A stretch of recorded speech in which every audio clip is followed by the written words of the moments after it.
Welcome to Raise the Line with Osmosis.org, seeking solutions with leading experts on how to increase healthcare capacity so people can get the care they need during the COVID-19 crisis and beyond. Hi, I'm Dr. Rishi Desai. I'm the Chief Medical Officer here at Osmosis. Today on Raise the Line, I'm happy to be joined by Adele Webb. She's the Executive Dean of Healthcare Initiatives at Strategic Education Incorporated. And they provide an array of learning pathways to help its working adult students advance their careers, perhaps best known for Capella and Strayer universities. Adele started her career as a pediatric nurse and has been involved for 30 years in training nurses around the globe to fight HIV and other diseases. She actually spent many years in nursing education in the US, both as a professor but also as an academic leader. Thanks so much for being with us today, Adele. So why don't we just start with some personal background? Do you mind just telling all of us a little bit more about your career in nursing before you got involved in HIV overseas? Sure, I'm happy to do that. So I've had a really long career in nursing. I've been really blessed to spend a lot of time doing something that I love. I always tell people nursing's not what I do, nursing's what I am. It's everything I do. So I started after I got my degree as a pediatric nurse in a neonatal intensive care. I did that for a number of years before I transitioned to a pediatric emergency room. So I spent a lot of time doing trauma, those kinds of things that you see in a pediatric emergency area. And then from that point, how did you first get involved in combating HIV? And for many people that may not be familiar, what was it like dealing with AIDS in the 90s? Well, it was really interesting as we really into the late 80s, beginning of the 90s, because like we're seeing in the epidemic now, nobody knew for sure what was happening. People were dying really quickly. There wasn't still not a vaccine, but there weren't effective treatments. And so it was hard. It was emotionally taxing. It was physically taxing. It was really difficult. It required a lot of support from your peers. And where were you based at the time? So in the very beginning, I was in the Midwest in Ohio. After I became involved in HIV, I moved to Michigan, and I was working in Detroit. And I got the opportunity to work in an HIV clinic there and also do HIV education. I think it really shaped my career around HIV at that time. So what shifted your focus to overseas? Well, I became involved in a professional organization that dealt with HIV. And during my work there, I was publishing quite a bit about what was going on at the epidemic, and that became recognized. And so I started my first trip to Geneva, to Switzerland, to start working on guidelines that were coming out around HIV. And it really just kind of evolved from there.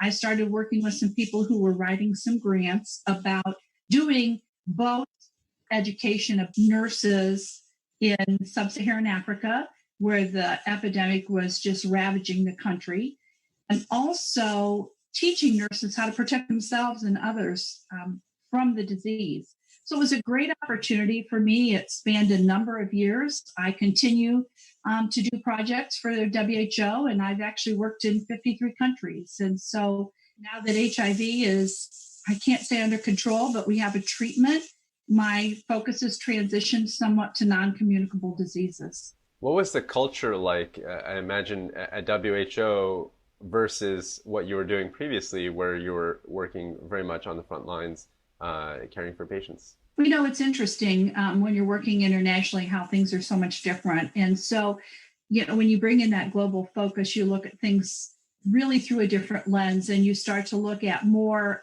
population health and world health, and not so focused in such narrow areas. And so for me, it really broadened perspective and gave you the chance to think about what HIV is not doing just to people or to individuals, but what it's doing to the world.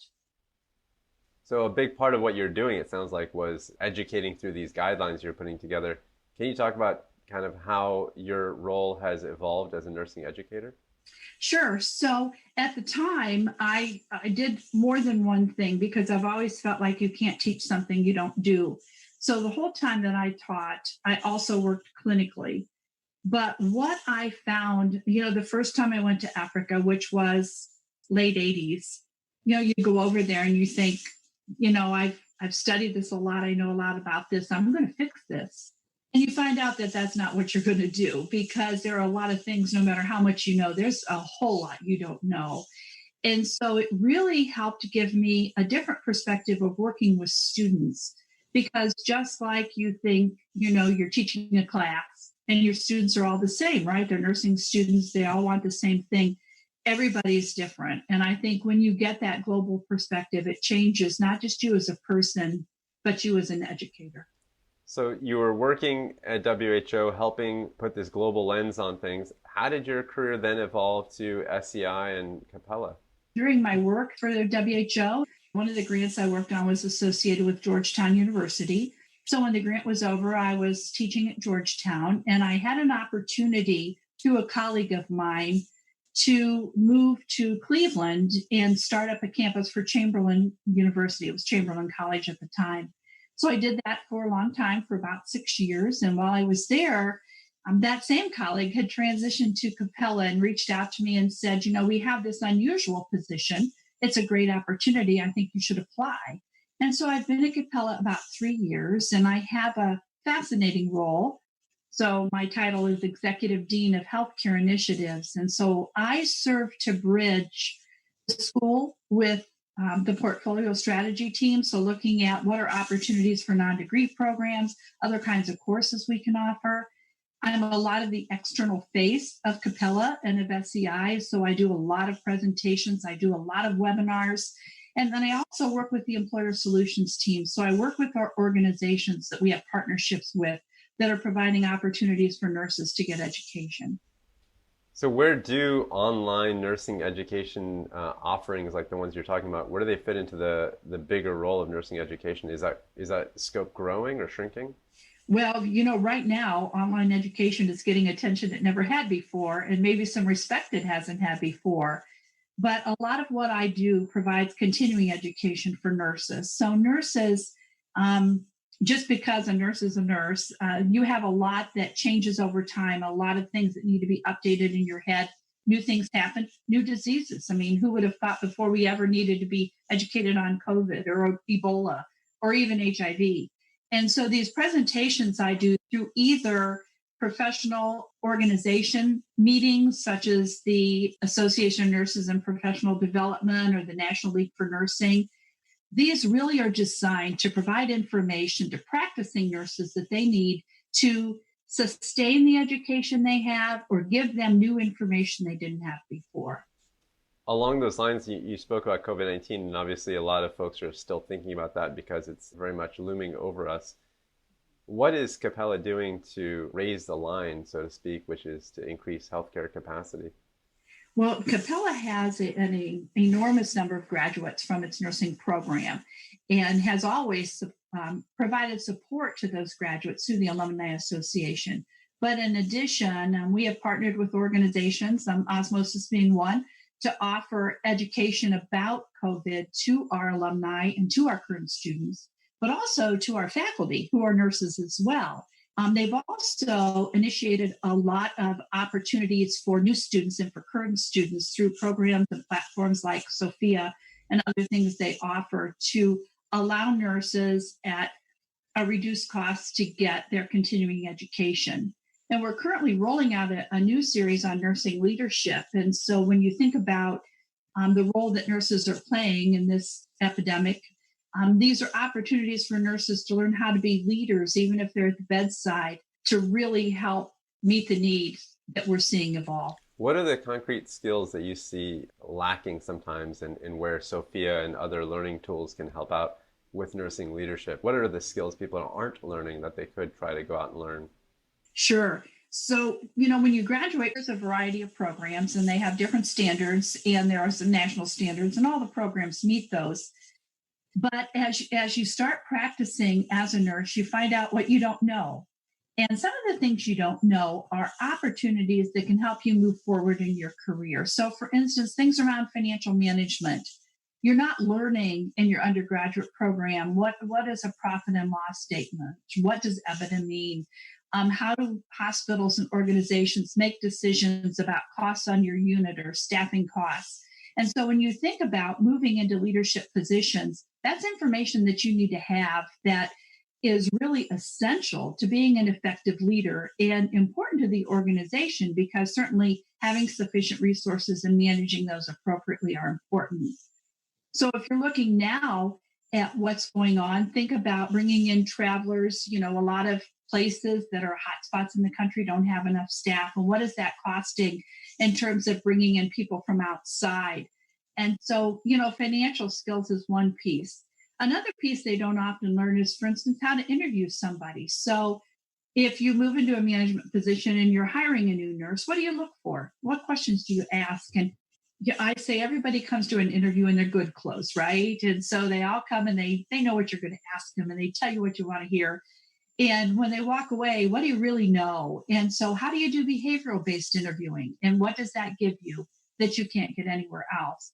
So those are skills that we're trying to build in, or we have built in to our new nursing leadership development series, that nurses can take and acquire those skills, so when they're ready or have the opportunity to move forward or move over into leadership, that they're really ready to do that. You mentioned a little bit earlier that there is a little bit more respect that's being given to online education. And I'm curious what attitudes and opinions you've heard that make you feel that way. Often people talk about online education, and you'll see it in the literature, and you see it in the newspaper, you see it in the public literature, that people don't, an online degree isn't as good, or it's not as rigorous. And you see that all the time. But now that we have shifted to an almost 100% online environment, people are finding that it can be effective. I mean, we're even doing online school in grade school, right? So you're having online kindergarten. Whoever thought that you would have that? And so now that they see that it's working and it can be effective, I think that we're going to see more transition to either online or hybrid courses, because it gives people the opportunity to stay safe, to stay at home, but also to learn in ways that they haven't learned before.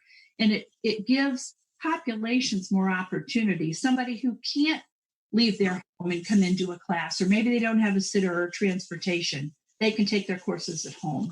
You mentioned the importance of interpersonal skills and leadership skills as a new nurse develops and turns into a leadership candidate. Do you feel like those kinds of skills can be effectively taught online? And if so, why do you think that? Well, I do. And I think that because online education offers you the opportunity to do more than just have somebody read something online, right? So there's chances for dialogue. There's Zoom meetings like we're having now that they're doing in a lot of the schools. But there's also, you can embed discussion activities that people can respond to, and you have a facilitator respond back. And so you can take the concepts that are essential to the course, and everybody knows not all concepts are essential to the course, right? But you pull out those essential concepts and you really focus on those, and you build discussion activities around them. Maybe you include an assignment about that, or have that in the test or the assessment at the end. And so I think that the essential concepts you can really intertwine throughout online education. I think where the difficulty comes in is if you think about undergraduate education and those clinical experiences, those hands-on experiences, those are more difficult to incorporate in an online environment. I'm curious if you could look into your crystal ball a little bit, 5 years down the road. What do you imagine would be the things that SEI and Capella are working on then that at the moment aren't happening because we just haven't gotten there yet? Boy, if I had a crystal ball, I'd love to know that, because I'd buy stock in that and I'd be a millionaire. Things that are going to continue, I think, to evolve and develop around population health. So looking at how do we keep populations healthy? How do we impact those things that matter? Opportunity for education, opportunity to exercise, safe environments, opportunities for food. So when we start to look at that, we think about how can we educate our students so that they understand how to have an impact in areas that continue to evolve over time in our communities. One thing I've always been very fascinated by is that healthcare as an industry is a growing market for employment, whereas many other industries are shrinking markets for employment. And I'm just curious to get your thoughts on why you think that healthcare as a whole is looking for more and more human beings to fill these roles. Well, I think there's a couple of reasons. One is we do have an aging population, right? And so as people get older, they are requiring more care. And because we have such a big baby boomer population, there are a lot more people requiring care. The other piece is people are living longer because we have good care. So while they may be acquiring chronic illnesses, for instance, hypertension or high cholesterol, we're treating that now. And so people are living longer. So you have older people needing more care but living longer. In addition to that, we have a lot more technology.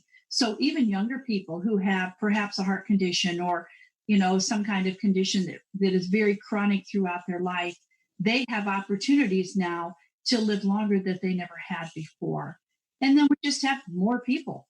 And so the projection is we're going to be millions of nurses short over time. And not just nurses, but you think about the trickle down from that. So as hospital environments start to change and more care is happening outside the home, physical therapists, occupational therapists, speech therapists, home health care. And so it's really just a huge market and a huge increase over time of the people we're going to need to meet the needs of our population. Yeah, I think that trend is a fascinating one and probably has been underappreciated, is the movement of healthcare outside of the walls of the traditional hospital or clinic.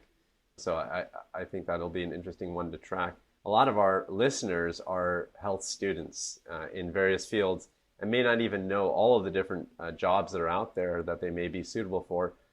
How would you recommend they go about exploring these different opportunities for themselves as they try to choose a path that's a good fit? Well, I think a couple of things that you have to think about is number one, what's your passion? What do you really want to do? And so if your passion is caring for people, all right, and so that usually leads you into healthcare, then what about that passion do you like the most? Do you like hands-on care?